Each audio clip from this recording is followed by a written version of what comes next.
Seguimos aqui com outros destaques. Nicolas Ferreira afirmou nesta quinta-feira que os governadores Tarcísio de Freitas e Ratinho Júnior, além de Michele Bolsonaro, são os nomes mais competitivos da direita para as eleições de 2026. O deputado, no entanto, avaliou que Tarcísio faz uma boa gestão em São Paulo e disse acreditar que deixar uma reeleição estadual praticamente garantida para concorrer ao Planalto com o presidente Lula é um risco muito alto. Sobre a ex-primeira-dama, Nicolas a colocou como uma segunda opção, afirmando ter um carisma gigantesco, além de carregar o sobrenome Bolsonaro e ter espaço aberto com os cristãos, além das mulheres. No fim, o deputado reforçou a oposição tem gratidão. A oposição tem gratidão na avaliação dele e admiração e um sentimento de injustiça em razão da prisão de Jair Bolsonaro, que segue como o nome mais forte. E ressaltou que, apesar de citar outros nomes, os brasileiros não duvidam da força do ex-presidente, pois tudo pode mudar. Chamar o Mota para analisar essa declaração de Nicolas Ferreira, que faz uma análise política, mas a citação dele a Tarcísio de Freitas gerou uma certa dúvida, viu, Mota? Quando ele menciona que deixar de disputar uma eleição, a reeleição aqui em São Paulo, praticamente garantida para disputar com Lula, seria um risco muito alto. Enfim, talvez seja um diagnóstico de uma dificuldade em razão dos últimos acontecimentos. 2 minutos, Mota. Quem quiser se arriscar, se arrisque, Canhato. Eu não vou dar nenhum palpite sobre a eleição. Quem vai ganhar, só Deus sabe. Agora, a gente precisa lembrar de um detalhe importante. Até agora, só tem um time jogando. Esse time que está jogando tem um mando de campo, controla a arquibancada, é amigo dos juízes. O time adversário, o time da oposição, não consegue nem treinar, porque o principal jogador está preso em casa, proibido de falar. E ainda há divergências entre os jogadores. É lógico que o time que está em campo tem uma enorme vantagem, mas a gente nunca pode esquecer daquela máxima do futebol. Treino é treino, jogo é jogo. Pois é, Nicolas Ferreira, deputado federal, fazendo muitos elogios a Tarcísio de Freitas, mas colocando em dúvida se seria o melhor negócio para ele, Tarcísio, deixar de lado a reeleição ao governo do estado para disputar uma eleição à presidência da República com o presidente Lula, que, na avaliação de muitos, tem muitas ferramentas para conseguir avançar nesse projeto de se reeleger, mas também fez comentários e elogios à ex-primeira-dama Michele Bolsonaro, que tem pontuado muito bem, inclusive, nas várias pesquisas de intenção que têm sido feitas. Eu vou passar para o Luiz Felipe Dávila, mas antes, Dávila, quero só chamar a nossa audiência para votar na enquete do dia, porque nós debatemos há pouco as falas do presidente da República em relação a Donald Trump, sobre os Estados Unidos. Enfim, muitas vezes ele usa alguns termos jocosos ou que passa longe do que se espera de um presidente da República. Você acha que esse tipo de declaração atrapalha a negociação da diplomacia brasileira? Vote em jovempan.com.br ou então no YouTube. No YouTube tem um chatzinho ao lado do programa Os Pingos nos Is. Você pode também registrar o seu voto por ali. Daqui a pouco a gente traz uma parcial e entende exatamente como você pensa a respeito desse tema. Agora sim, vou passar para o Luiz Felipe Dávila para analisar essa questão que envolve Nicolas Ferreira, recebendo todas as pessoas que nos acompanham pela rede Jovem Pan. Nicolas Ferreira elogiando o governador Tarcísio, mas dizendo que trocar a reeleição para competir com Lula seria arriscado. Você concorda, Dávila? É preciso fazer conta. Eu acho arriscado mesmo, porque, aliás, não seria melhor Tarcísio disputar a reeleição e ajudar muito a ganhar votos importantes para o candidato presidencial no maior colégio eleitoral? Ele, além de correr o risco de perder uma eleição, presidencial e ter uma reeleição garantida, ele ajudaria muito mais nesse sentido a capitalizar os votos necessários no maior colégio eleitoral para o candidato à presidência da República. Na verdade, o problema da direita é um bom problema, porque nós temos uma safra ótima de governadores. Quando coloca segundo turno contra o Lula, todos pontuando muito bem, todos muito competitivos. Ao passo que a esquerda só tem um candidato, que é o próprio presidente da República. Não tem outro candidato. Se você tirar o nome do Lula, colocar qualquer outro, vira pó. Então, assim, o fato é que a direita hoje tem um bom problema. O bom problema é de ter vários bons candidatos competitivos. Agora, o que é preciso fazer é esperar um pouco para que essas candidaturas, não sabemos se serão várias ou uma ou duas. E isso depende muito de uma estratégia, como é que vai estar a situação no próximo ano. Porque, por exemplo, pode ser, determinado cenário, Canhato, é melhor que a direita tenha 2, 3 candidatos, justamente para ter mais voz no debate presidencial contra o candidato do governo, que é o Lula. Em outra estratégia, se tiver muito bem posicionado alguém, é melhor que haja uma união para ter um candidato único. Mas a gente não sabe isso agora. Então, não vamos precipitar os fatos. O fato é que a direita tem excelentes nomes. Qualquer um dos 4 governadores presidenciáveis é altamente competitivo e pode vencer as eleições. O que não pode haver é sabotagem na própria direita contra esses bons nomes. Isto seria mortal nas eleições de 2026. Você, Everaldo, a sua avaliação sobre o que disse Nicolas Ferreira, mas como disse o Dávila, tem muita coisa para acontecer. E, inclusive, algumas coisas poderiam até ajudar o atual presidente nessa caminhada para a reeleição. Isso poderia afugentar aqueles nomes da direita que entenderiam que o mais adequado seria guardar as forças para 2030? Olha, Canhato, sinceramente, eu ouço esse tipo de comentário, como feito pelo deputado Nicolas Ferreira, com um ar de fraquejada, como diria Jair Bolsonaro. Por que eu digo isso? Porque não é razoável imaginar o principal nome do bolsonarismo na Câmara dos Deputados, o deputado mais votado do Brasil, que tem se tornado uma referência quando está aí em disputa de temas com a esquerda brasileira, sugerir que, olha, o governador é muito bom, mas ele vai correr risco disputando. A vida é feita de riscos. Quem é que quer certeza aqui? Tem que correr risco, sim. Tem que colocar o nome à disposição. Tem que enfrentar a urna. Tem que fazer campanha. Tem que trabalhar mais do que o adversário. Quer ir só na moleza? Vou ficar aqui no bem bom. Aí, se por acaso me garantirem que eu vou ser eleito ali, eu vou? O que é isso? Isso não existe na vida real.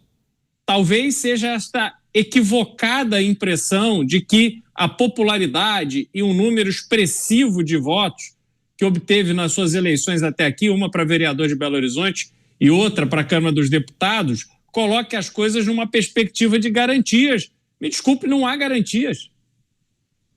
O que há, neste momento, é a obrigação de pessoas lutarem pelo Brasil, porque o Brasil, seguindo no trilho que está, vai condenar mais de uma geração à absoluta incapacidade de viver decentemente, de prosperar, de melhorar de vida, de ver os seus filhos sendo criados dentro de um ambiente educacional que lhe crie valores, princípios, ensine o que é moral, o que é caráter, o que é amor à pátria. Porque nada disso está acontecendo, só se está se agravando. O Brasil hoje tem mais de 80 milhões de famílias endividadas. Um percentual gigantesco de brasileiros inadimplentes numa taxa de juros básica de 15% ao ano, mais de 400% de juros no cartão de crédito e no cheque especial. A vida que se leva no Brasil hoje é absolutamente desesperadora. E aí vão falar de risco? Risco corre o brasileiro quando sai na rua. Risco corre o brasileiro quando usa uma aliança numa rua de São Paulo, quando fala no celular numa rua de Belo Horizonte. Uma criança que vai brincar na rua, em Campinas, em Uberlândia, em Brasília, fica ali exposta a todo tipo de risco. Isso sim é preocupante. Agora, Se alguém acha que está intitulado a cargo A ou cargo B, a realidade lhe dará um tapa na cara. As pessoas de honra e dignidade vão correr quais riscos forem necessários pelo bem do Brasil. Portanto, Caniato, eu rechaço integralmente esse tipo de conversa fiada. Não ajuda em absolutamente nada a resolver os problemas que temos hoje no Brasil. Mota, quando o time não tem o seu melhor jogador, eu acho que na esteira daquele seu comentário, quando o time não tem o seu craque, né, o seu melhor jogador, e aí o jogo se aproxima, né? Naturalmente esse jogo vai ser muito mais difícil porque aquele time não tem o seu melhor jogador. Mas o time vai precisar entrar em campo de qualquer maneira. E aí, como se organizar para enfrentar de igual para igual? É possível? Eu acho que tudo começa com a convicção, Caniato. Primeiro eu quero dizer que eu respeito muito o deputado Nicolas, gosto do trabalho dele e eu acho que ele é um dos parlamentares mais sensatos e combativos que a gente tem. Agora, eu acho que, de uma forma geral, se tem uma crítica que a gente pode fazer, uma crítica construtiva para a chamada direita, é que muitos parlamentares, muitos políticos de direita ainda não entenderam a importância das convicções. Eles, várias vezes confrontados com decisões difíceis, optam por tomar uma saída que é aquela que tem menos risco, que apresenta menos chances de reação negativa das pessoas, ao invés de ser aquela que corresponde aos valores e conceitos que caracterizam uma pessoa de direita. Se você tem convicção do que você está fazendo, você tem que seguir a convicção. E na esteira dessa convicção vem o resultado eleitoral. Se você abre mão da convicção em busca do resultado eleitoral, você está correndo o risco de ficar sem nenhum dos dois. Importante isso. Dávila, algumas figuras de partidos de centro-direita e de direita fazem reflexões e projeções muito preocupantes para o nosso país quando a gente olha para a área econômica. Há quem fale que o Brasil poderia até colapsar em 2027. E há um entendimento de que talvez nem seja bom, entre aspas, sujar as mãos, porque vai dar errado. Ainda que o presidente Lula consiga a reeleição, as coisas caminhariam para um cenário terrível, entendeu? Ladeira abaixo e o carro descendo sem freio. E que a direita poderia tomar as rédeas do país com um outro cenário a partir de 2030.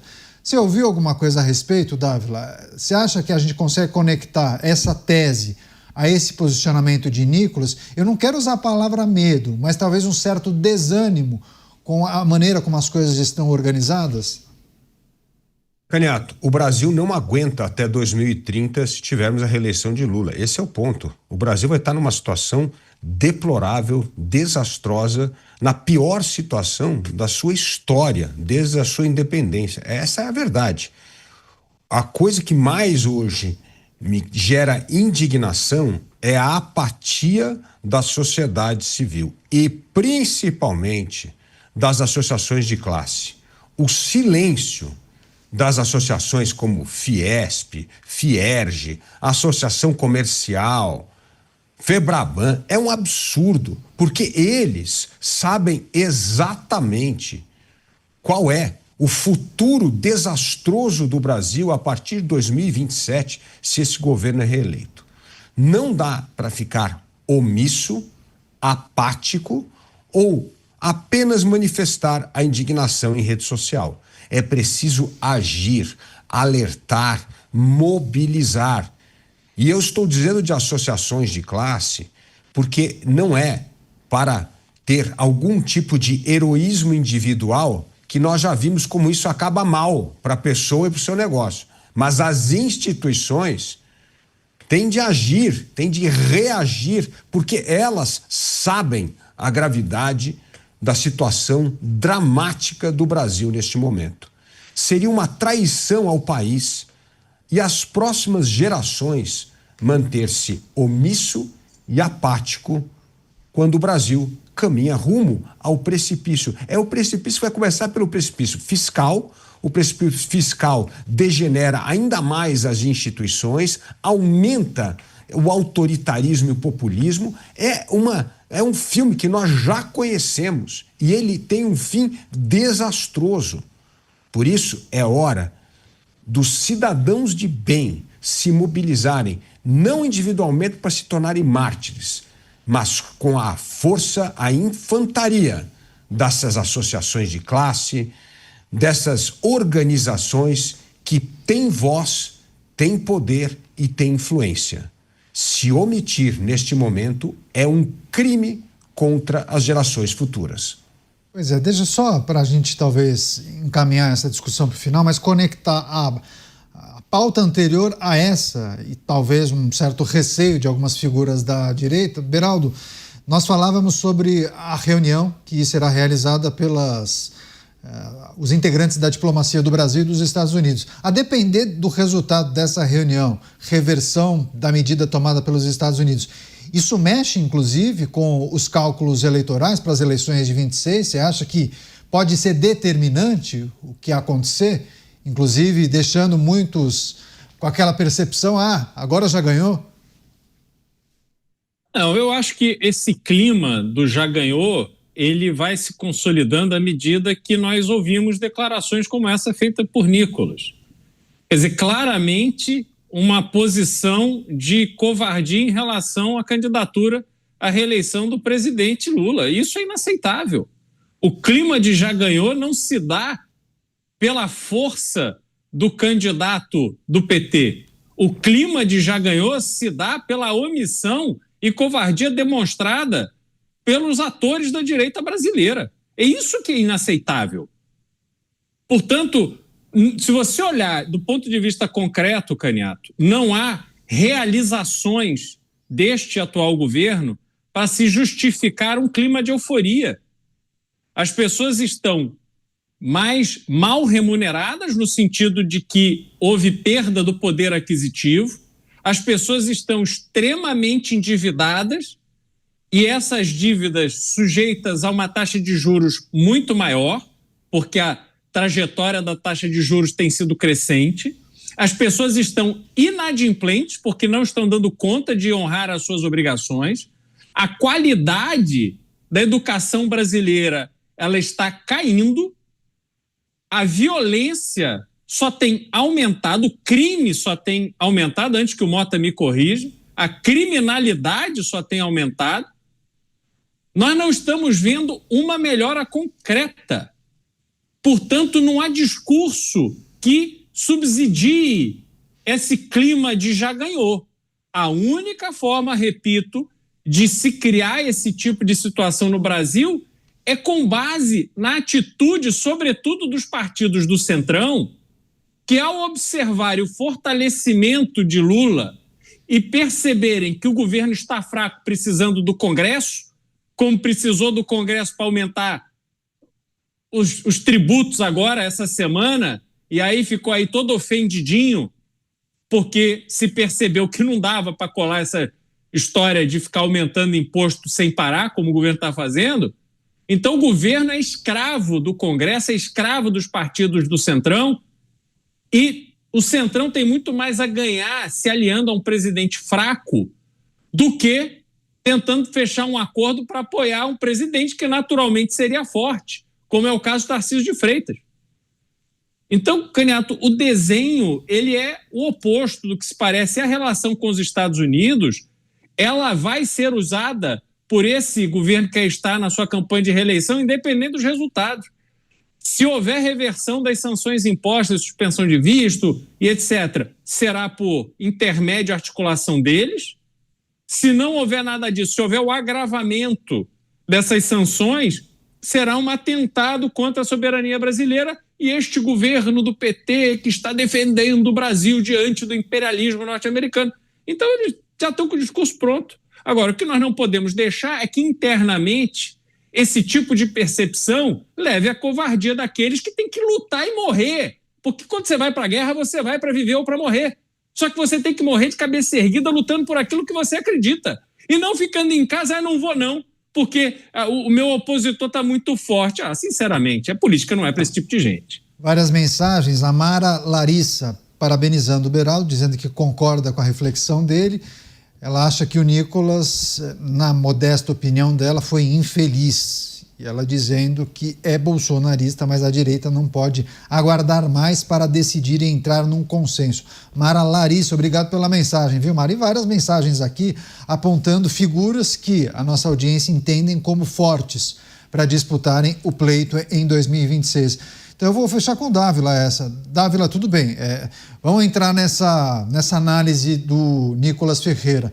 Mas eu nem vou colocar na discussão sobre uma dificuldade em disputar com o presidente Lula. Imaginemos que Tarcísio opte em disputar a reeleição porque as coisas estão muito azeitadas, entendeu? Está tudo muito ajustado e será uma caminhada mais convicta de que o desfecho será a vitória. Então imaginemos que Tarcísio opte em disputar a reeleição. E aí nós temos outros nomes. Você menciona a força dos governadores que estão sendo muito bem avaliados e poderiam, eventualmente, disputar a eleição presidencial. Assim, caso alguns desses governadores não disputem a presidência, seriam nomes muito fortes também para o Senado. Como é que é feita essa articulação? Porque tem o Zema quer disputar a presidência. Não sei se toparia disputar o Senado. Tem a situação que envolve Ronaldo Caiado. Ratinho tem recebido muitos elogios ultimamente. Parece que ele até estaria um pouco à frente desses outros dois. Enfim, Dávila, como é que esses partidos fariam essa costura?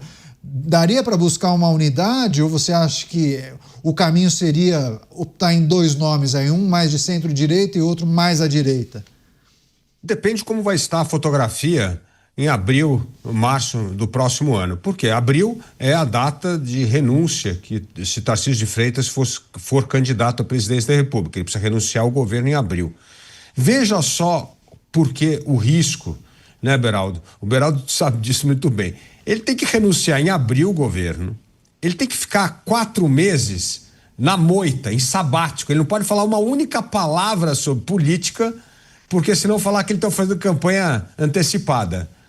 Nesses 4 meses, se, por exemplo, alguém lá da família Bolsonaro que não gosta muito dele fizer uma campanha para demoli-lo nas redes sociais durante esses 4 meses que ele está em silêncio, ele está liquidado. Ele não tem nem a reeleição no governo de São Paulo e nem a candidatura presidencial. É esse o risco que hoje o governador está colocando na balança. E aí eu não acho que é covardia, eu acho que é um cálculo mesmo. Fala assim, dá para eu ficar 4 meses no meu sabático sem ser atacado pelos meus pelo fogo amigo? É esse o ponto. Esse é o ponto sensível nessa candidatura. Então, se Tarcísio chega a dizer, eu não vou disputar a eleição presidencial, a estratégia muda.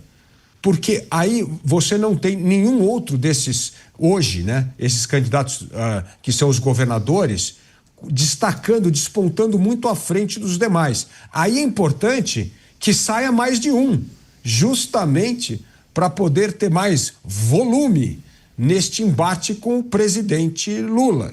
Então, a estratégia vai ser definida mais à frente. O importante hoje é aquilo que eu repito aqui. A direita não está dividida em torno de propostas. Se você conversa com os 4 governadores, todos eles têm o diagnóstico do Brasil correto, o que é preciso ser feito, sabe do risco político, econômico para tomar medidas impopulares, mas absolutamente necessárias para colocar o Brasil no caminho certo. Então, não é essa a divergência na direita.